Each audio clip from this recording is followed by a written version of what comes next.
नमस्कार। सांकेतिक भाषा के इस विशेष बुलेटिन में आप सभी का बहुत बहुत स्वागत। आपके साथ मैं हूं शहला निगार और मेरे साथ है मेरी सहयोगी मनीषा, जो साइन लैंग्वेज में आप तक खबरों को पहुंचाएंगी। शुरुआत सुबह की हेडलाइंस के साथ। महाकुंभ में महाशिवरात्रि के मौके पर महास्नान जारी। पवित्र स्नान करने वाले श्रद्धालुओं का आंकड़ा पहुंचा ब्रह्म मुहूर्त में पहुंचा 65 करोड़ के पार। महाकुंभ आज होगा संपन्न।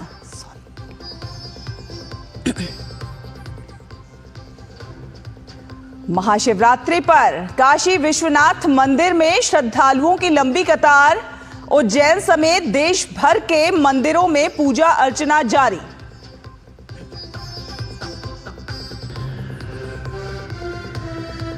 राष्ट्रपति द्रौपदी मुर्मू आज बागेश्वर धाम में विवाह सम्मेलन में होंगी शामिल।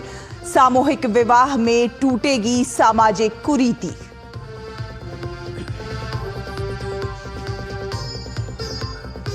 ट्रंप के रक्षा बजट में 50% कमी के प्रस्ताव को चीन ने ठुकराया। रूस ने रक्षा कटौती को बताया अच्छा विचार।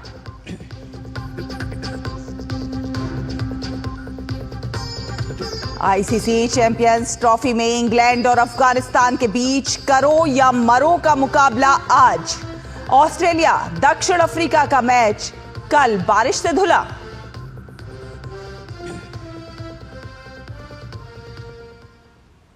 और अब खबरों को देखते हैं विस्तार से। प्रयागराज में चल रहे महाकुंभ का आज आखिरी दिन है।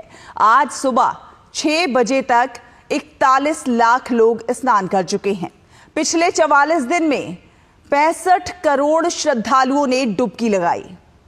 महाशिवरात्रि पर्व स्नान के साथ ही 45 दिनों तक चले महाकुंभ का समापन हो जाएगा। आज शिवरात्रि पर 3 करोड़ श्रद्धालुओं के पहुंचने का अनुमान है, यानी कि ये कुल आंकड़ा 66 से 67 करोड़ तक पहुंच जाएगा। संगम में डुबकी लगाने वालों की यह संख्या 193 देशों की जनसंख्या से ज्यादा है। सिर्फ भारत और चीन की आबादी महाकुंभ आए श्रद्धालुओं से ज्यादा है। योगी सरकार ने दावा किया है कि दुनिया में हिंदुओं की आधी आबादी के बराबर लोग यहां आए हैं। महाकुंभ में आखिरी स्नान को देखते हुए प्रयागराज शहर में 25 फरवरी की शाम से वाहनों की नो एंट्री कर दी गई है। मेले के अंदर भी वाहन नहीं चल रहे हैं। रात से ही संगम जाने वाले रास्तों पर भारी भीड़ है। संगम घाट पर स्नान के बाद श्रद्धालुओं से घाट खाली कराए जा रहे हैं ताकि वहां पर भीड़ ना उमड़े। और महाशिवरात्रि के अवसर पर आज महाकुंभ के लिए 350 से अधिक रेलगाड़ियां चलाई जा रही हैं। रेल मंत्री अश्विनी वैष्णव ने बताया है कि महाशिवरात्रि के स्नान के बाद अतिरिक्त रेलगाड़ियां चलाने के लिए विशेष इंतजाम किए गए हैं। प्रयागराज में अतिरिक्त बोगियां तैयार हैं। रेल मंत्री अश्विनी वैष्णव और रेलवे बोर्ड के चेयरमैन सतीश कुमार रेलवे के परिचालन पर करीबी नजर रख रहे हैं। रेल मंत्री अश्विनी वैष्णव ने महाशिवरात्रि से पहले कल नई दिल्ली रेलवे स्टेशन का निरीक्षण किया। महाशिवरात्रि के लिए स्टेशन के बाहर होल्डिंग एरिया बनाया गया है।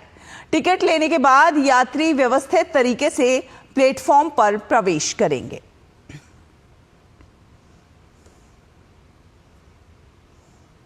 आज महाशिवरात्रि के अवसर पर देश भर के मंदिरों में सुबह से ही भक्तों की भीड़ उमड़ना शुरू हो चुकी है। श्रद्धालु भगवान शिव का जलाभिषेक करने के लिए मंदिरों में पहुंचने लगे हैं। महाशिवरात्रि का ये पर्व हर साल फाल्गुन कृष्ण चतुर्दशी के दिन मनाया जाता है।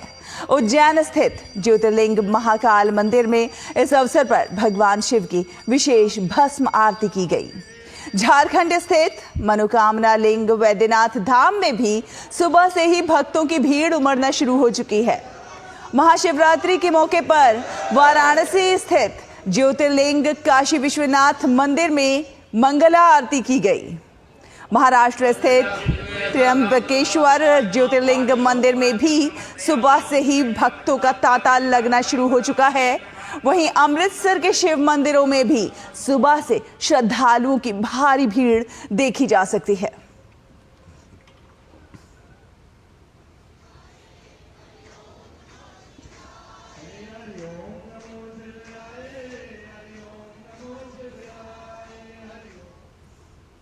केंद्रीय गृह मंत्री और वरिष्ठ भाजपा नेता अमित शाह आज कोयंबटूर में पार्टी के कार्यालय का उद्घाटन करेंगे। कोयंबटूर के पीलामेडु में वे 3 भाजपा जिला कार्यालयों का उद्घाटन करेंगे। ये भाजपा कार्यालय कोयंबटूर, तिरुवन्नमलाई और रामनाथपुरम में शुरू होंगे। अमित शाह कल रात कोयंबटूर पहुंचे। केंद्रीय राज्य मंत्री डॉक्टर एल मुरुगन और राज्य के भाजपा नेताओं ने उनका गर्मजोशी से स्वागत किया। आज वे रात कोयंबटूर के पास ईशा केंद्र में आयोजित महाशिवरात्रि समारोह में भी भाग लेंगे और इसके बाद गृह मंत्री गुरुवार को दिल्ली के लिए रवाना होंगे। वहीं राष्ट्रपति द्रौपदी मुर्मू आज मध्य प्रदेश के छतरपुर जिले में स्थित बागेश्वर धाम का दौरा करेंगी। राष्ट्रपति द्रौपदी मुर्मू बागेश्वर धाम पहुंचकर सामूहिक विवाह समारोह में शामिल होंगी और नव दंपति को आशीर्वाद प्रदान करेंगी। यह आयोजन प्रसिद्ध कथावाचक एवं बागेश्वर धाम पीठाधीश्वर पंडित धीरेन्द्र कृष्ण शास्त्री के नेतृत्व में श्री बागेश्वर जन सेवा समिति ने छतरपुर जिले के मुख्यालय से करीब 23 किलोमीटर दूर गढ़ा गांव में किया जा रहा है। इस सामूहिक विवाह सम्मेलन में राष्ट्रपति द्रौपदी मुर्मू मौजूद रहेंगी। इस दौरान वे 251 कन्याओं के सामूहिक विवाह समारोह में शामिल होंगी और नव दंपतियों को अपना आशीर्वाद प्रदान करेंगी। अभी तक बुंदेलखंड में दलितों को घोड़े पर बैठने नहीं दिया जाता था।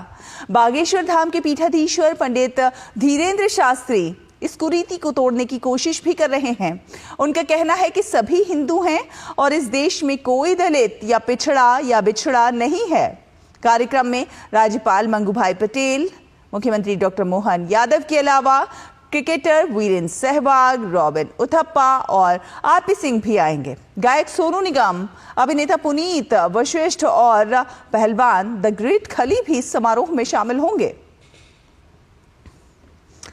खबरों में आगे बढ़ेंगे। आपको बता दें कि असम व्यापार शिखर सम्मेलन एडवांटेज असम 2.0 का आज दूसरा दिन है।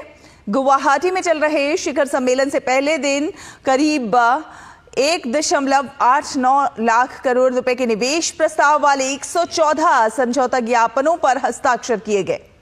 एक वरिष्ठ अधिकारी ने कहा कि 2 दिवसीय सम्मेलन एडवांटेज असम के अंत तक इस आंकड़े में उल्लेखनीय वृद्धि होने की उम्मीद है। पूर्वोत्तर के इस राज्य में निवेश के लिए कई शीर्ष सार्वजनिक उपक्रमों और निजी कंपनियों के साथ समझौता ज्ञापन पर हस्ताक्षर किए गए हैं। साथ ही विदेशी इकाइयों के साथ गैर वित्तीय समझौता ज्ञापन पर हस्ताक्षर किए गए हैं।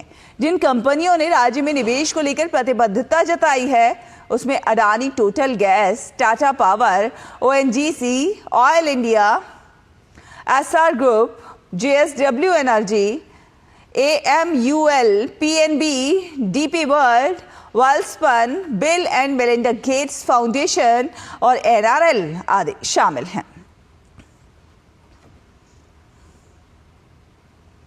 अंतर्राष्ट्रीय खबरों का रुख करें तो चीन ने अमेरिकी राष्ट्रपति डोनाल्ड ट्रंप के अमेरिका, रूस, चीन की ओर से रक्षा बजट में करीब 50% कटौती के प्रस्ताव में शामिल होने को लेकर कोई खास उत्सुकता नहीं जाहिर की है। उसने कहा है कि उसका सीमित रक्षा खर्च उसकी संप्रभुता, सुरक्षा और विकास हितों की सुरक्षा के लिए है।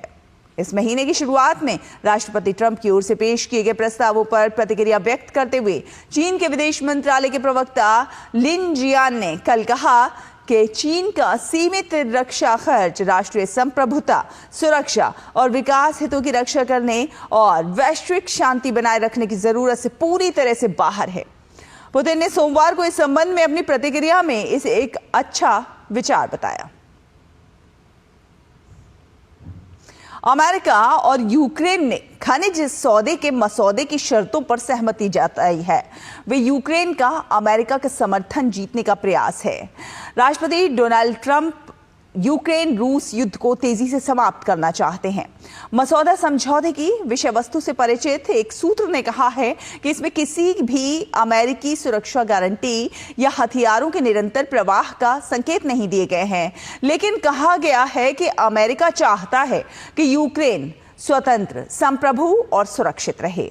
इस सौदे से परिचित एक सूत्र ने बताया है कि अमेरिका और यूक्रेन के बीच भविष्य में हथियारों की आपूर्ति पर अभी भी चर्चा चल रही है। बात करें खेलों की तो चैंपियंस ट्रॉफी में ग्रुप बी के मुकाबले में आज लाहौर में अफगानिस्तान और इंग्लैंड के बीच मुकाबला खेला जाएगा। दोनों टीमों के लिए यह मुकाबला करो या मरो जैसा है। दोनों को अपने पहले मैच में हार मिली थी और ऐसे में दोनों टीमों की कोशिश जीत दर्ज कर अपने अभियान को टूर्नामेंट में बरकरार रखने की होगी। इंग्लैंड के सलामी बल्लेबाज बेन डकेट ने पिछले मैच में चैंपियंस ट्रॉफी इतिहास का सबसे बड़ा व्यक्तिगत स्कोर बनाया था। 2023 विश्व कप में अफगानिस्तान ने दिल्ली में इंग्लैंड को 69 रन से मात दी थी। चैंपियंस ट्रॉफी क्रिकेट प्रतियोगिता में रावलपिंडी में ऑस्ट्रेलिया और दक्षिण अफ्रीका के बीच मुकाबला बारिश के चलते रद्द हो गया। बारिश की वजह से टॉस तक नहीं हो सका। इस तरह दोनों टीमों को एक एक अंक से संतोष करना पड़ा। इससे पहले दोनों ही टीमों ने अपने पहले मुकाबले में जीत दर्ज की थी। ऑस्ट्रेलिया ने इंग्लैंड को मात दी थी तो वहीं दक्षिण अफ्रीका ने अफगानिस्तान को हराया था। चैंपियंस ट्रॉफी के इतिहास में यह पहली बार था जब ये दोनों टीमें आमने सामने थीं।